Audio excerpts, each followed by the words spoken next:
Magandang hapon po sa inyo talaga sana Lexter Juice. Nagbabalik para sa inyong update ngayong mga oras na ito. Yes, kung noong isang araw ay sinabi ko kung kaya 'di ba nung isang araw ay talagang I felt so sad. Kaya sabi ko, wag muna akong mag-post kasi take a break muna ako. Pero yes mga kaibigan, that was because I saw one comment sa netizen saying, ligwak na, naalis na, natsugi ang isang Maymay Entrata from, of which hindi dapat ko palang ginawa. Pasensya na po sa inyong lahat. Kasi nga po, I was so sad, nabasa ko lang sa isang netizen.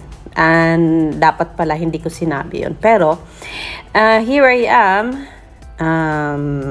nakuha ko na yung, syempre gusto kong makuha, naramdaman ko yung sadness, hindi ako nag-upload, busy ako.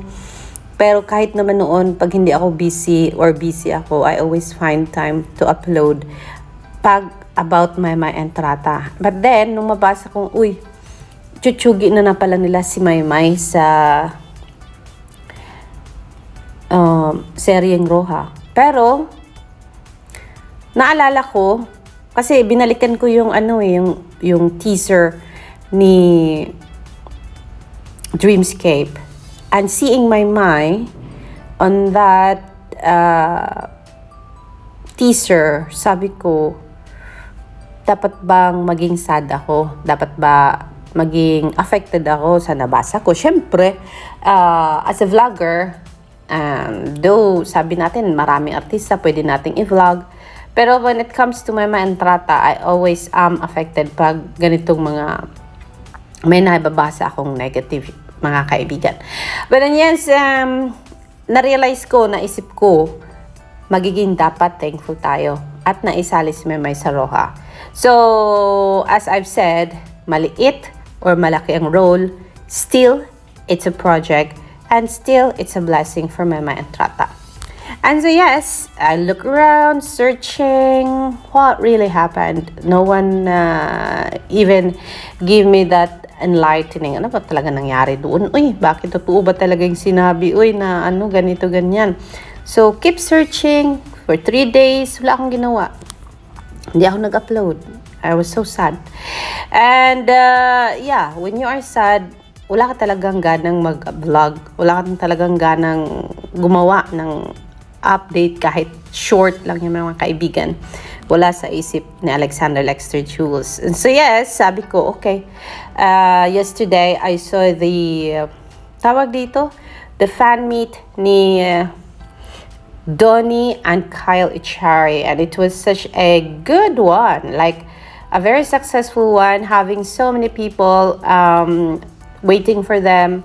And then, maraming taong nandoon, maraming masaya, maraming tumalon dahilan sa narinig nila about Kyle, about Donnie, about their role dun sa serye. And then, ayun, nabanggit ni Donnie na nandun si pare sa usapan. Though, hindi na binigyang lalim ng isang Donnie Pangilinan pa kung ano si kumpare sa Seryeng Roja. Pero yes, mentioning her, sabi nga ng isang netizen, ay napaka-grateful na ng Maydon. O diba? Maydon Warriors. So yes, from that, okay, sabi ko, okay, let's go. Mag-vlog na tayo ulit. It's time to get back. Pull yourself together, Alexander, and you have to work again and bring that energy again para ma-vlog mo nga si Donnie, si Kyle, and si Maymay na rin. And so yes, after that, okay, this morning, nabalik na yung ating, okay, nandiyan na uli yung gana. And then this afternoon, was like, I have to dig deeper. What happened there? So yes, narito na tayo. Nakita natin sa picture, sa kakaikot natin, nakita natin sa picture si Donnie, like Donnie with Bicolanos, kita natin si Mayon, kita natin si Beach, Kita natin yung forest. So, it's such a beautiful place para sa shooting, mga kaibigan. Para sa sinasabi ni Donnie na war. O, diba? When you say Roja, it says and it describes war, mga kaibigan. Kasi, nakita ko din ito, sa kaka-research ko ng Roja, I saw some kind of the same, tawag dito, same theme ng Indian series din, mga kaibigan. I don't know if they took the idea from Roja series ng Indian, but then yes, it's kind of serial killer. When you say Roja, it's kind of serial killer. And so, ayun. So, this place is such a perfect place talaga para sa Roja, mga kaibigan. So, kakaikot natin, nakita natin itong post. Sabi, ano shooting ninyo dyan? Pang TV ba? No, sabi na, may tipping pala dyan sa Bicol. Sabi pa ng isa, kailan ba yan, be, nag-shooting? Sabi, kanina po, tita. And that was 3 days ago, mga kaibigan. And, yeah, that was Donnie on that photo and some videos in it, mga kaibigan. And thank you to this uploader. At nakita natin dito si Merida Mama Entrata along with Donnie Pangilinan. So that means nagtatrabaho pa rin si Mama Entrata and Donnie Pangilinan. At ayun, di pa natin alam kung ano nangyari. But then yes, here is Mama Entrata playing with the kid dito sa shooting area, mga kaibigan. Oh, naka-ano pa rin si Maymay, naka-white pa rin. That means chef pa rin siya dito. Though si Donnie Pangilinan na nakikita na nating balot na ng black suit. So yes, that is, ganda mo po, Maymay, sabi pa dito ng uploader. And swertihon si Maymay, nakapapik kay Kabe. So, swerte daw ng uploader na ito. At ayan, nakapagpa-picture siya with Donnie and Maymay Entrata. Dahil dito, mga kaibigan, siguro dahil dito, nakita din to ng kampo ng Don Bell. And nakita din to ng mga bubblies. So, kung kaya, girian na naman ang nangyari sa Twitter, mga kaibigan. So, dito muna tayo sa magandang picture na yan. That was 3 days ago. Nang sinabing ligwak din si Maymay, that was like today is already Tuesday.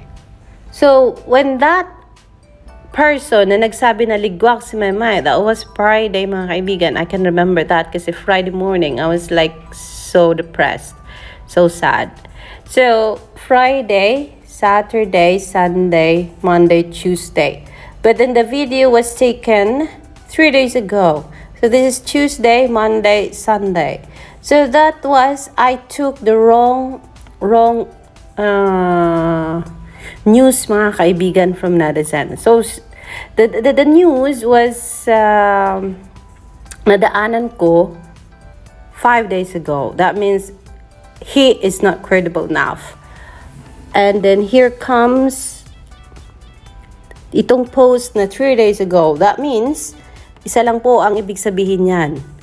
Nandyan pa si Maymay sa seryeng Roja, mga kaibigan.